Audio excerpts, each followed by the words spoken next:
Przeszłość monety. De Britannis.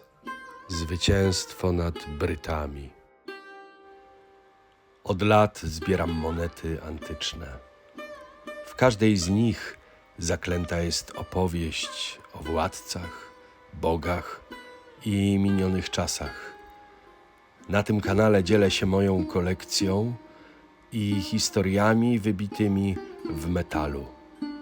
Zostańcie ze mną i zasubskrybujcie ten kanał, jeśli chcecie słuchać, jak przemawia przeszłość.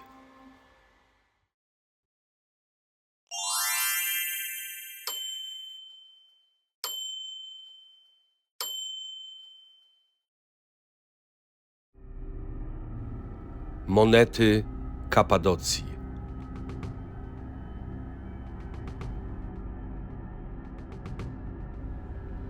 Didrachma de Britannis. Po śmierci Kaliguli nowym cesarzem Rzymu został jego stryj Klaudiusz, który potrzebował szybkiego i efektownego sukcesu militarnego. Wybór padł na Brytanię, gdzie Rzymianie nie zapuścili się od czasów Juliusza Cezara. W 43 roku Rzymianie przeprawili się przez kanał La Manche. Na czele 4 legionów plus około 20 000 wojsk pomocniczych, Traków i Batawów stanął senator rzymski Aulus Plaucius. Legio Secunda Augusta dowodził przyszły cesarz Wespazjan. Według Swetoniusza stoczył on z Brytami 30 bitew, podbił 2 bardzo potężnych wodzów celtyckich oraz zdobył 20 miast i wyspę Vectis, dzisiejszą White. Brytowie, żeby nadać swemu wyglądowi grozy i tym większy strach u przeciwnika wzbudzić, malowali nagie ciała, odziane jedynie w zwierzęcą skórę, niebieskim barwnikiem. Kaledończycy z północy charakteryzowali się zaś rudymi włosami i wielkimi członkami.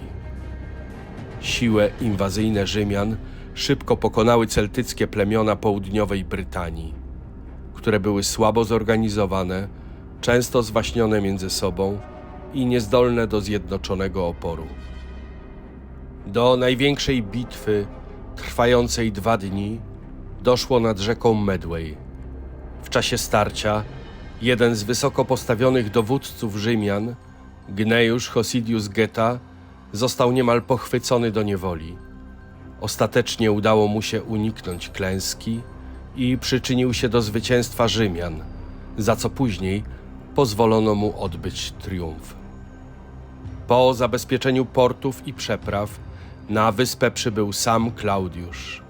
W towarzystwie pretorianów, jazdy i afrykańskich słoni bojowych, co miało wywrzeć psychologiczne wrażenie na miejscowej ludności. Pobyt cesarza na wyspie był krótki, lecz symboliczny. Rzymianie zajęli Camulodunum, dzisiejsze Colchester, gdzie założono pierwszą kolonię rzymską. Opór Brytów trwał, szczególnie za sprawą wodza Karatakusa z plemienia Katuwelanów. Dopiero w 50 roku, po zdradzie lokalnych sojuszników, został schwytany i przewieziony do Rzymu. Tam jego odważna mowa przed Senatem sprawiła, że Klaudiusz w geście wielkoduszności oszczędził mu życie. W uznaniu za kampanię brytyjską Senat przyznał Klaudiuszowi prawo do triumfu oraz zaszczytny tytuł Britannicus. Co więcej, cesarz postanowił zmienić imię swojego syna z Germanic na Britannic.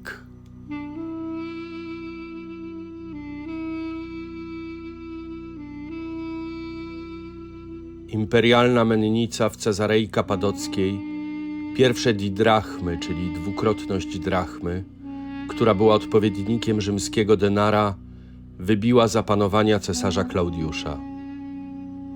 Były to emisje o charakterze wyraźnie imperialnym, wyróżniające się łacińską legendą, co było nietypowe, gdyż większość monet prowincjonalnych w Azji posługiwała się językiem greckim, zrozumiałym dla miejscowej ludności.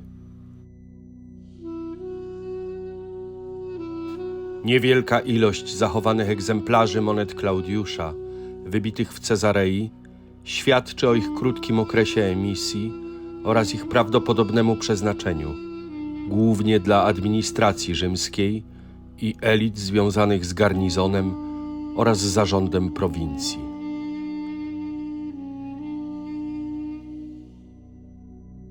Łacińska legenda De Britannis na rewersie miała charakter propagandowy, podkreślała imperialne zwycięstwo, niedawny podbój Brytanii.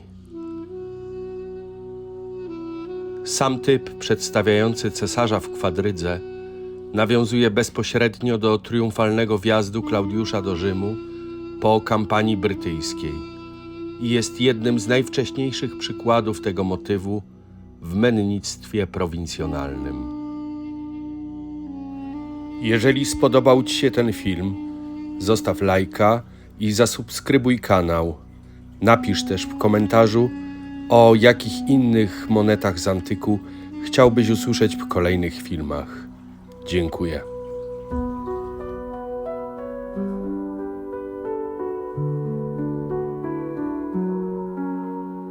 Echoes rise from the hollowed halls, shadows dance on the ancient walls. Through silent prayer the whispers flow, a river of light where spirits go. Stone by stone the story is told, a choir of time that never grows old, breathing life to the air unseen, carried by winds where speals convene. In sacred stillness truths ignite, embers glow in the endless rite, stepping into the sacred streams, lost in a sea of ancient dreams. Moonlight guides the unseen choir, kindling souls with